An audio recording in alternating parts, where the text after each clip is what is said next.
Now part of the Darkcast network. Welcome to Indie Podcasts with a dark side. Karissa Fretwell was a full-time student, a working mom, and doing everything she could to raise her son alone. And when she pushed for child support, she went missing. Today, we get into the case of Michael Wolfe, right now on Love and Murder.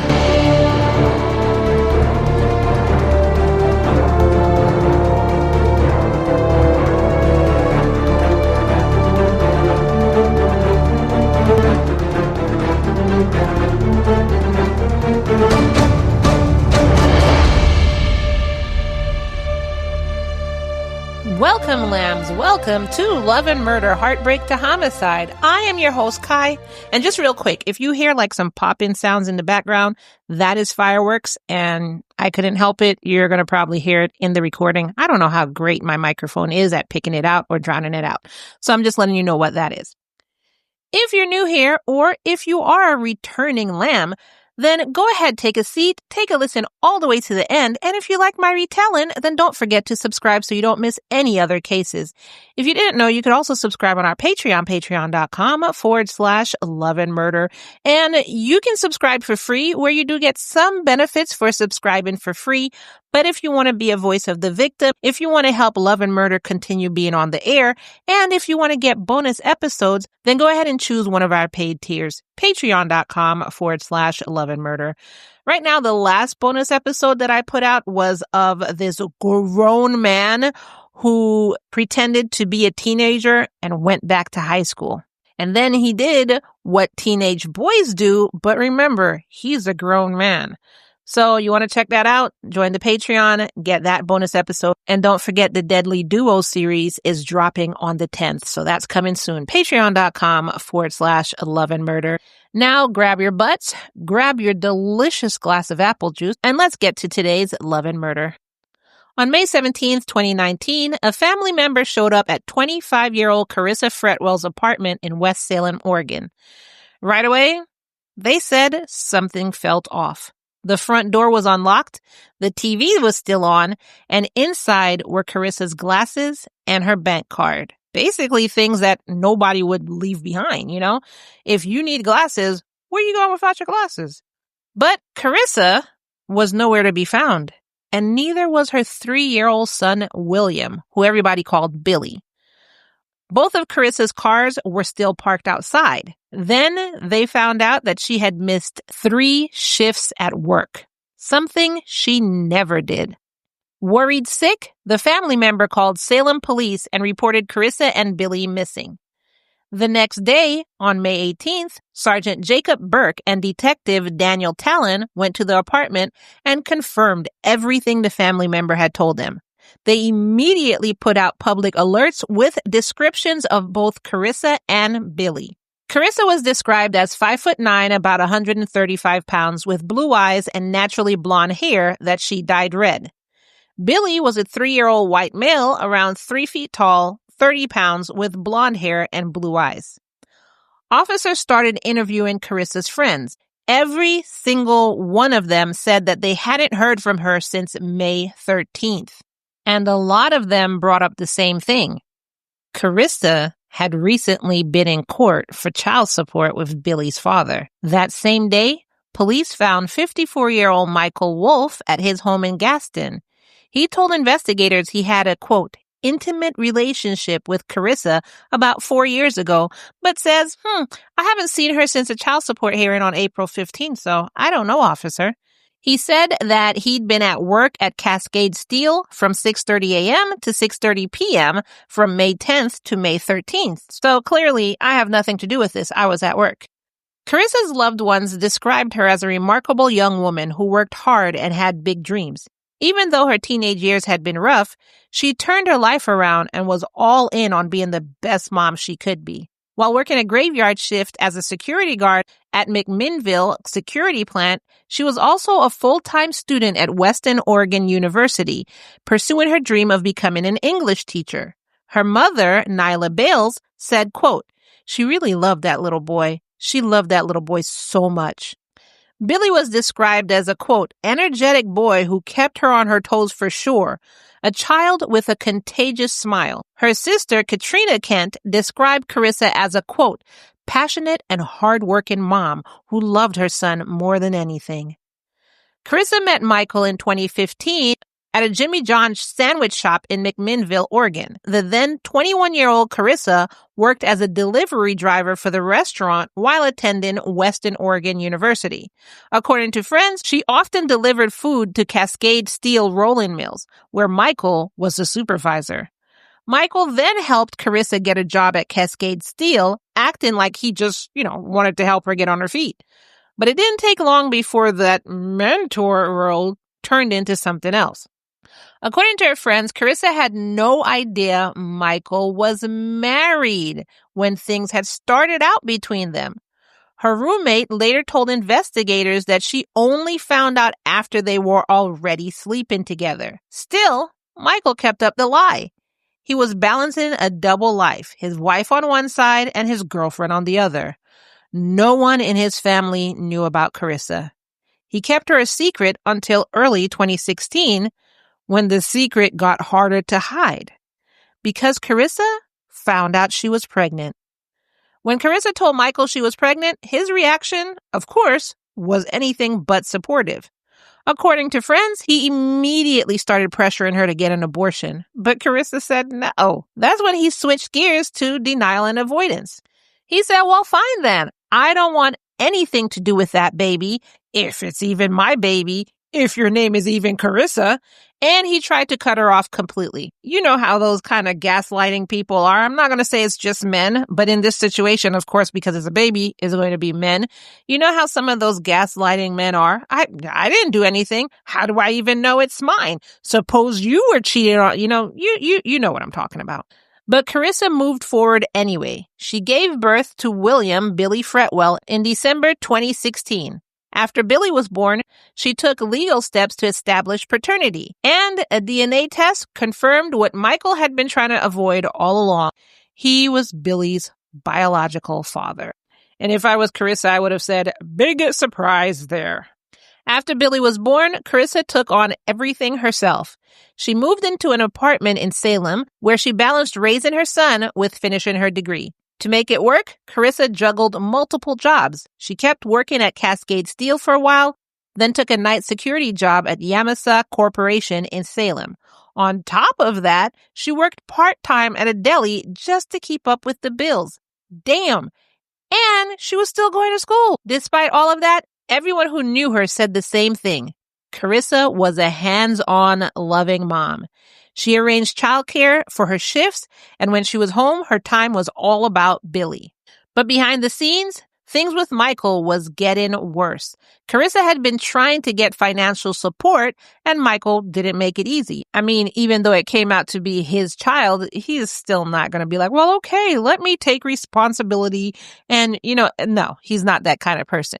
For Karissa, filing child support wasn't something that she wanted to do, but it was basically something that she had to do. I mean, literally, look at how many jobs she's working. It's not like she's just trying to sit on her butt and not do anything. Friends said she held off as long as she could, only turning to the courts when she had no other choice. Things had gotten really bad financially. Her friend Bethany Motes said that Karissa had even gone through periods of homelessness. And telling Michael this, he's still denying to help his child. You rather your child. You know what? Why am I acting surprised that there are some people out there like this? Anyway, Bethany said, quote, part of the time when I was talking to her, she was living in her car and had her son and a cat with an amputated leg living in the car with her. Still, Karissa stayed hopeful. She wasn't trying to drain Michael's bank account. Quote, she didn't care if she ended up getting just $200 a month. Anything would help. Court records show that she told multiple friends that she was scared of Michael. One friend even told investigators that Karissa had specifically said that she was afraid Michael would hurt her. Throughout the legal process, Michael continued to fight to avoid paying child support. When the court filed a motion in December 2018 to formally set payments, he immediately contested the numbers. In a recording hearing, he told the judge, quote, "I just want my child support based on the actual money that I make." But his anger didn't stop at the courtroom. Karissa told friends that Michael had started sending her, quote, "creepy messages," texts that made her uncomfortable and nervous. She told friends about an encounter at Walmart where Michael's family members approached her while she was holding Billy and accused her of, quote, "ruining their family." Michael was right there and he said nothing. Now I'm going to pause here because I've heard this happening way too much. You see it on reality TV, you see it on movies, whatever. And I've seen it in real life. So I'm going to pause right here. Family members, wives, husbands, whoever. If there's a person who cheated on their spouse and ended up with a baby from it, don't go after the person who has the baby. How are you not blaming your family member who cheated? Why are you running up on Karissa and acting like she ruined their family? No, Michael made a decision and ruined his own family. And then Michael lied his ass off to y'all. And then you just believed him hands down when he actually didn't tell this woman he was married. And then she got pregnant by him. And he thought he can just bully her into doing whatever he wanted. But she decided she was going to keep the baby. So where in that was she ruining his family when Michael, grown-ass Michael, was the one who made the decision? Y'all need to really stop. Y'all are enabling these people with bad behaviors, and that's why they keep doing what they're doing. So instead of telling this man to man up and stop whining, and even if you didn't know if he was lying, my thing is tell him he's the one who made the mistake on his own family. Make him take responsibility, not throw responsibility on somebody else. She didn't hold him down and say, "Hey, you're going to come have a baby with me. You're going to be in a relationship with." No, y'all need to stop that.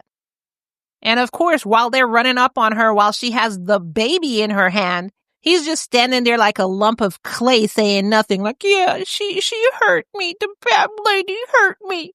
Like, are y'all serious? Be adults. Like, seriously. Anyway, Karissa also told her babysitter that Michael had threatened to take Billy away, more than likely as a dodge to pay child support, which I've heard of that too. And then when they get the child, they realize, oh, hey, this is a whole human being that I have to take care of. This is hard. Can you come get your child? No, you wanted him. Take him. After nearly a year of back and forth in court, the child support case finally wrapped up in April 2019. On April 15th, the court told Michael that he was making around $3,775 a month working at Cascade Steel as the manager, and Karissa, on the other hand, was pulling in just over $2,000 a month, and $590 of that went to daycare. Quote, she was working part-time, going to school, and spending more than 30% of her income on childcare alone.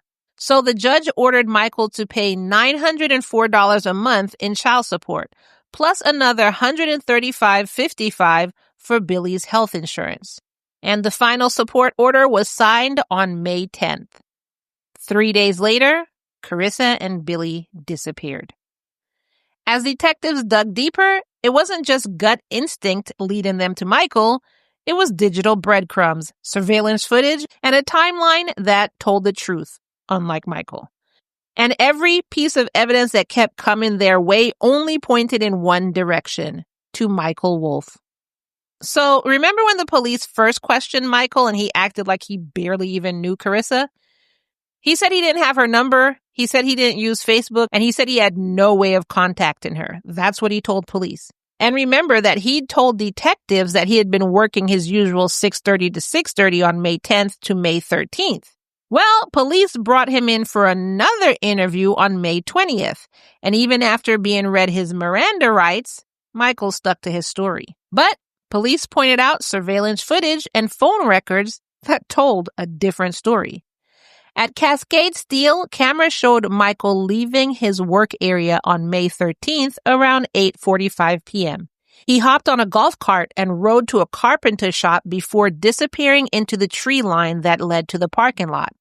Now, at his job, that was basically, quote, outside of protocol. So, according to the security staff, he wasn't supposed to be going that way. You're not supposed to go out of the line of the surveillance cameras, and that's exactly what he does. So, I mean, does that prove he wasn't at work when he said it? He was? I mean, it could. He could say that he was just in the woods taking a leak or something like that.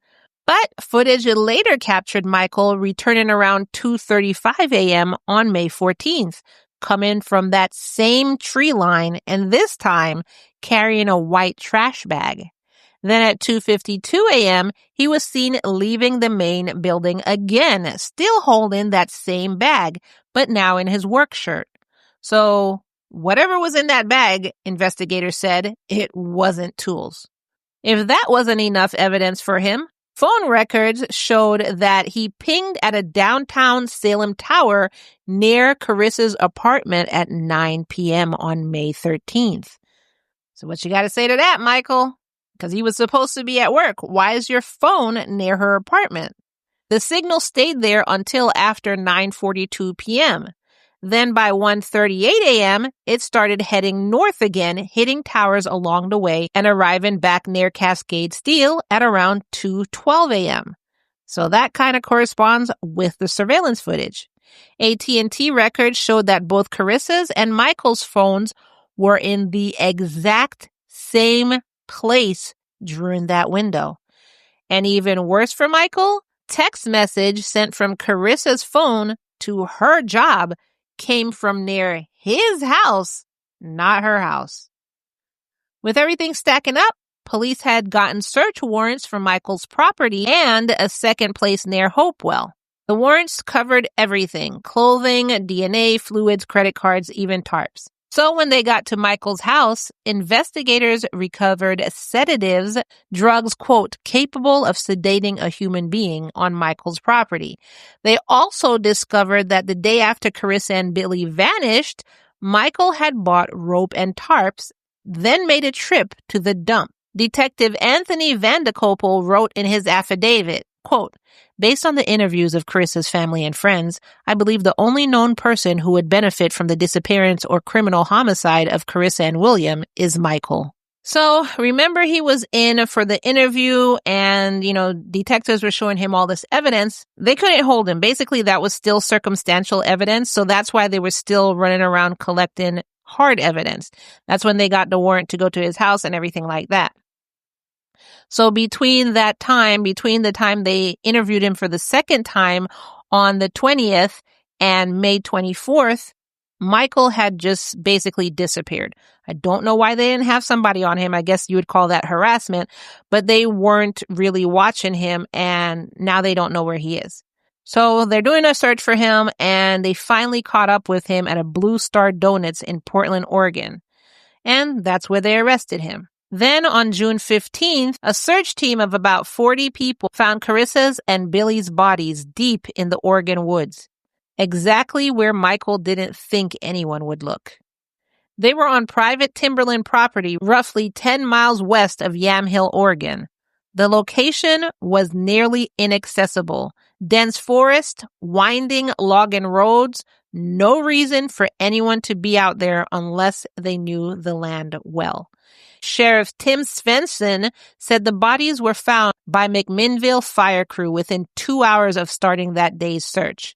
The sad thing is, though, just 2 weeks before, searchers had come within just 800 yards of this site, but they didn't find the bodies. Investigators said that the remains were hidden under what they called, quote, not naturally occurring debris. It was clear someone had deliberately tried to cover them. Karissa and Billy had been wrapped in the same kind of tarp that Michael had bought the day after their disappearance. District Attorney Brad Berry later confirmed that Michael was very familiar with the exact location where the bodies were found. He had permits to cut firewood on that land, hunted and fished nearby, and even had a license for a registered watercraft. So basically, he knew this area. So they took the bodies and they took it to the medical examiner, and the autopsy confirmed that Karissa had died from a single gunshot wound to her head. What a piece of trash. I can't believe he did that. Her death, of course, was ruled a homicide. And also, a firearm was recovered, but officials didn't immediately confirm whether or not it was the murder weapon. Billy's cause of death, however, was harder to determine, and the autopsy listed it as, quote, undetermined. And even with further testing, authorities weren't able to figure out exactly how he died. But prosecutors still said that they believe he was murdered too. So Michael is in jail. This case is going to trial, but it's stalled for when Oregon legislators passed the Senate Bill 1013, basically restricting what crimes qualified as aggravated murder. I mean, if this doesn't qualify, like, are you freaking serious? And in Oregon, aggravated murder is the only offense that carries the death penalty. Before this change, about 20 circumstances qualified for capital punishment. SB 1013 reduced those to just about 4 specific scenarios. So that ended up throwing Michael's case into legal limbo. And then this went all the way up to Oregon Supreme Court while they're fighting over this Senate Bill 1013, and it even went to U.S. Supreme Court. Then finally, on June 17th, 2022, exactly 3 years after Karissa and Billy were found, Michael pleaded guilty. It took that long. He admitted to aggravated murder and second-degree murder. As part of his plea deal, which I guess they offered him a freaking plea deal, he avoided the death penalty, which, I mean, still it's a win-win because with the 1013, if he didn't plead guilty to aggravated murder and they did something else, he wasn't going to get the death penalty anyway. So instead, he was sentenced to life in prison with the possibility of parole after 30 years. They gave him the possibility of parole. Okay, I'm sorry, I didn't finish reading. After 30 years for Karissa's murder and 25 years for Billy's. On July 20th, 2022, at Michael's sentencing, Katrina looked him in the eye and told him, quote, "You had a choice and you chose to murder your own son and his mother. I hope you are reminded daily of why you're in there." Michael didn't respond. He just sat there with his head down, blinking as she spoke. So I really like what Katrina said. What she said was powerful. I would have just edited it just a little bit. So if I were giving that quote, I would have said, "You had a choice and you chose to murder your own son and his mother. I hope Big Bubba reminds you daily of why you're in there." I mean, maybe I'm just a butthole, but that's what I would have said. Not that I'm taking away from what Katrina said because it was really powerful, but that's just what I would have said. Katrina also shared how her 6-year-old son wrote in school that his one wish was to have his aunt and cousin back. Quote, "He misses them, and he doesn't understand how someone could be so mean." Karissa's mother, Nyla, said, quote, "I refuse to let him ruin mine." Basically talking about how Michael tried to ruin and destroy their lives. Now, I want to pause here, and I want to talk to the family members that reports say, notice I said reports say, not that I just made up in my head, that reports say bum rushed Karissa and Billy and said that they were trying to ruin their family or whatever. I'm listening. I'm trying to listen, but what did you say at this sentencing? I'm holding my ear listening.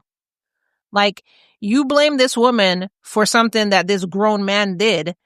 Are you blaming her too for murdering herself and his 3-year-old son? I'm hearing crickets.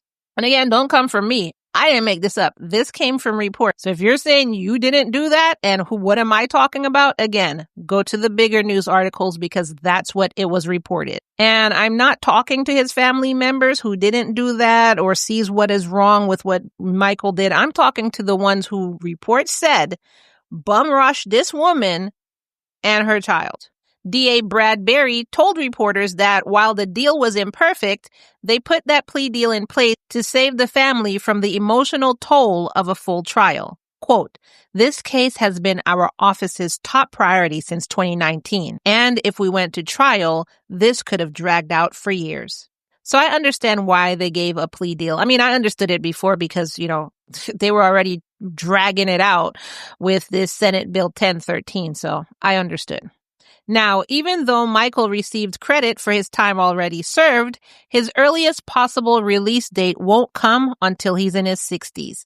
I mean, that's still young to get out of prison, so I don't know if I like that. But it says his earliest possible release. It doesn't say his release.